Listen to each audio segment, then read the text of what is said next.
Nos tempos do Velho Oeste, somente o melhor vaqueiro vai prevalecer. Por isso, no vídeo de hoje, vamos conhecer Great Western Trail, que está sendo trazido pela Conclave Jogos. Fiquem aí.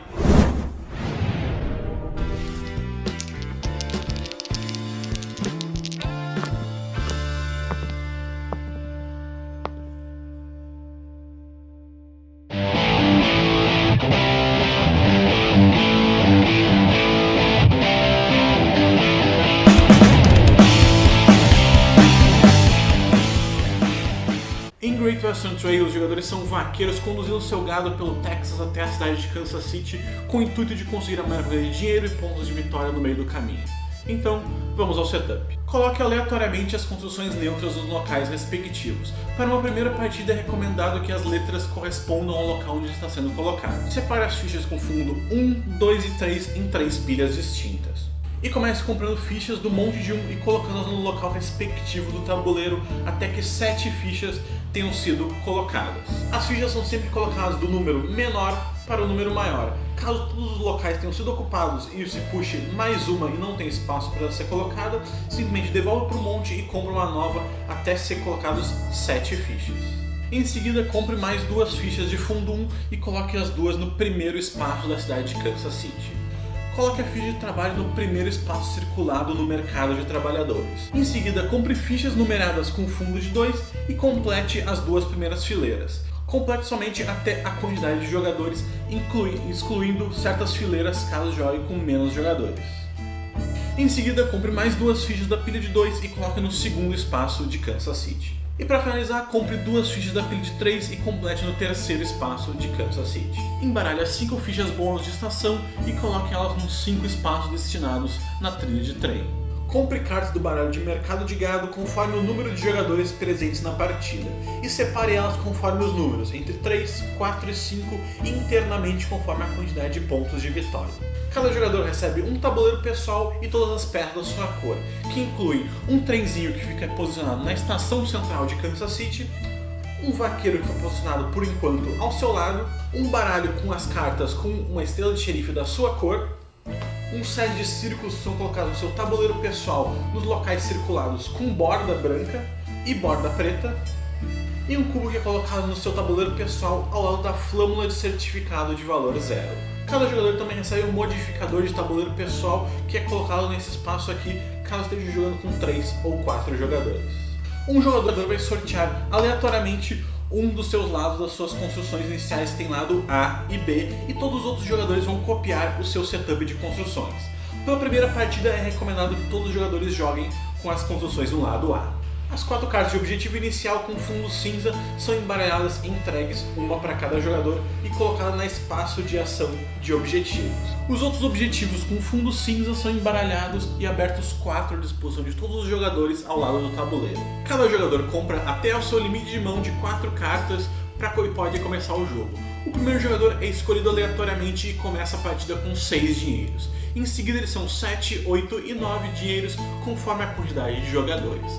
Feito isso, eles podem começar a jogar. Great Western Trail é jogado em rodadas em que cada jogador toma o seu turno, que é dividido em 3 partes. A fase de mover, a fase de realizar ação e a fase de encher a sua mão.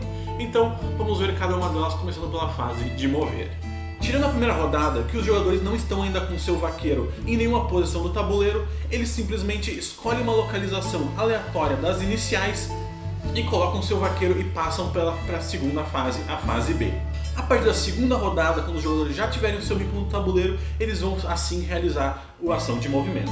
Os jogadores vão ver quantos movimentos eles têm disponíveis no seu player board, podendo ser mais conforme o upgrades que eles façam, e vai realizar o seu movimento do seu vaqueiro, sempre seguindo a direção da seta nas linhas indicadas. Cada ponto de movimento ele é gasto entre uma localização e outra. Locais em branco, sem localizações nenhuma, não contam para o ponto de movimento. Ou seja, vir daqui para cá só constaria 1 de movimento. O movimento sempre tem que ser feito em direção às setas. Caso haja alguma bifurcação, o jogador tem que escolher em qual direção é que ele vai seguir. Então meus 3 movimentos podem ser gastos dessa forma: 1, 2 e 3. O jogador tem que gastar sempre no mínimo 1 de movimento, nunca podendo ficar parado. Ao terminar o movimento, o jogador sempre vai checar se durante o seu movimento ele passou por alguma dessas mãozinhas e vai ter que pagar o respectivo pedágio. A hospedagem é sempre mostrado no seu tabuleiro pessoal. Caso sejam de locais do tabuleiro, como por exemplo as tepes indígenas ou algum problema de terreno, esse valor tem que ser pago para o banco. Caso o movimento do jogador passe por uma mãozinha que esteja em um tile de um adversário, esse valor do pedágio tem que ser pago para o jogador da cor correspondente. O pedágio deve ser pago na íntegra em ordem dos eventos que acontecem. Por exemplo, se o jogador for fazer esse caminho daqui, 1, 2 e 3, ele primeiro vai pagar esse pedágio para o banco e depois esse pedágio para o jogador. Não ter dinheiro para pagar o pedágio não impede o movimento, mas ele sempre tem que ser pago o máximo possível.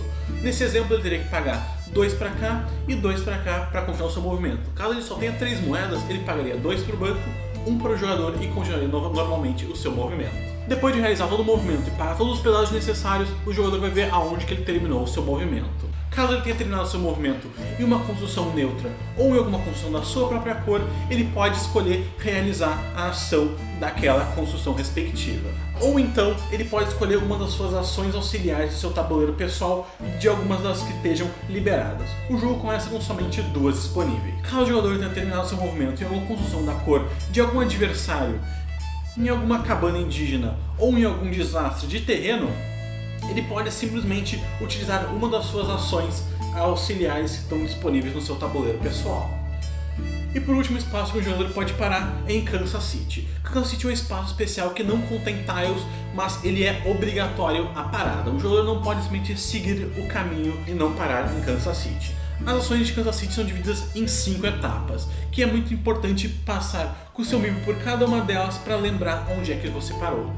As 3 primeiras são muito simples, o jogador sempre vai pegar aquela coluna, escolher um dos 2 tiles disponíveis e pegar eles e colocar no local respectivo do mapa. Lembrando sempre que se for alguns tiles de problema de terreno ou de cabana indígena, ele é sempre colocado, sempre começando do número menor para o maior, e caso todos já estejam completos e o jogador precise comprar mais um e colocar em jogo que não tenha local, ele é removido de jogo. Então aqui, fiz a primeira localização, vou passar para a segunda. A segunda tem aqui 2 trabalhadores. Trabalhadores são sempre colocados aqui no mercado de trabalhadores. Eles são sempre colocados à esquerda do local que está o marcador de trabalho. Caso todos os espaços à esquerda do marcador de trabalho tenham sido preenchidos, o marcador de trabalho é movido para baixo e um dos trabalhadores é colocado naquele local. A partir de agora, os próximos trabalhadores vão ser sempre colocados à esquerda do marcador de trabalho, a não ser que se repita aquela ocasião. Em caso de menos jogadores, algumas fileiras são sempre ignoradas. Ou seja, em 2 jogadores, o tabuleiro de mercado de trabalhadores seriam somente as 2 primeiras fileiras.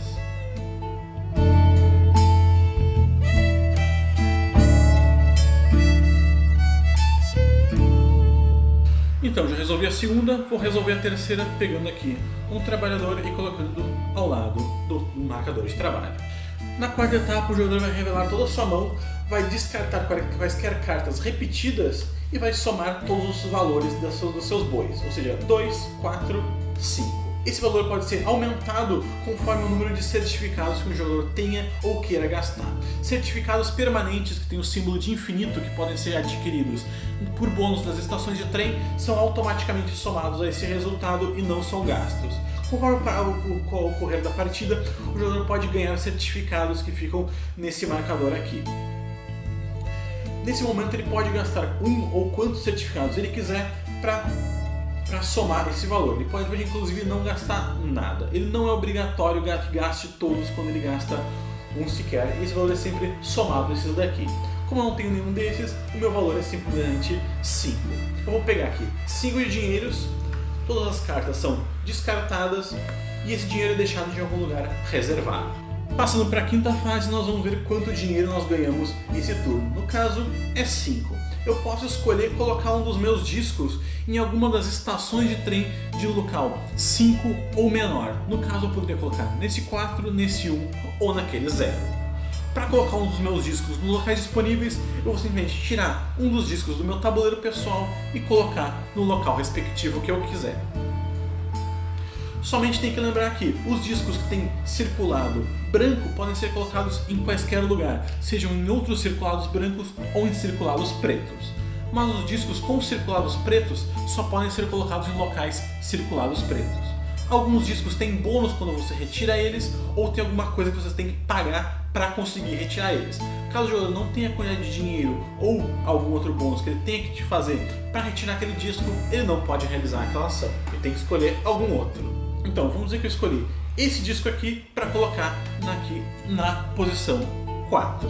Depois que eu coloquei o meu disco, eu vou simplesmente verificar qual que é a distância do meu disco para minha locomotiva e ver quantos sinais de pare tem no meio do caminho. Nesse caso aqui, eu tenho somente um sinal de pare, ou seja, eu teria que pagar uma moeda para o banco.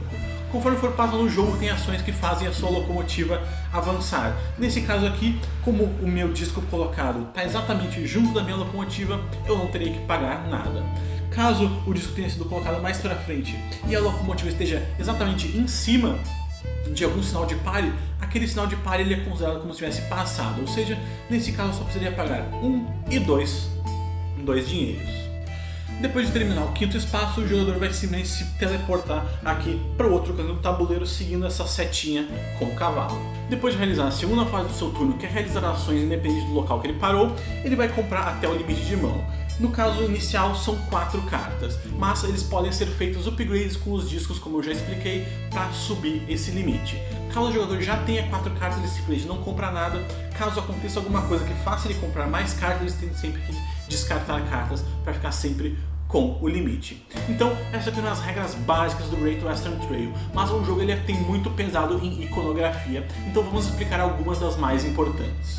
A primeira iconografia importante a se levar em conta são essa daqui, que é o jogador pode comprar qualquer um trabalhador, que é o símbolo verdinho de comprar trabalhador, pelo custo normal.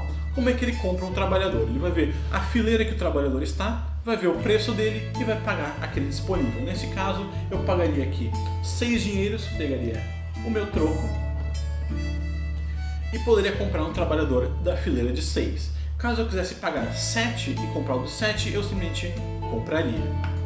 Então, vamos dizer que eu paguei 6 e vou comprar esse trabalhador aqui e colocar ele disponível no meu tabuleiro de jogador. As ações elas podem ser feitas em qualquer ordem que o jogador quiser. Ele pode inclusive fazer essa daqui do meio primeiro e depois fazer essa e depois fazer aquela. Caso tenha algumas ações que tenham barras, o jogador tem que escolher ou um ou o outro, mas ele pode com barras verticais, ele pode escolher a ordem de se fazer. Ele pode primeiro, por exemplo, realizar essa daqui e depois realizar essa ou essa, conforme ele preferir.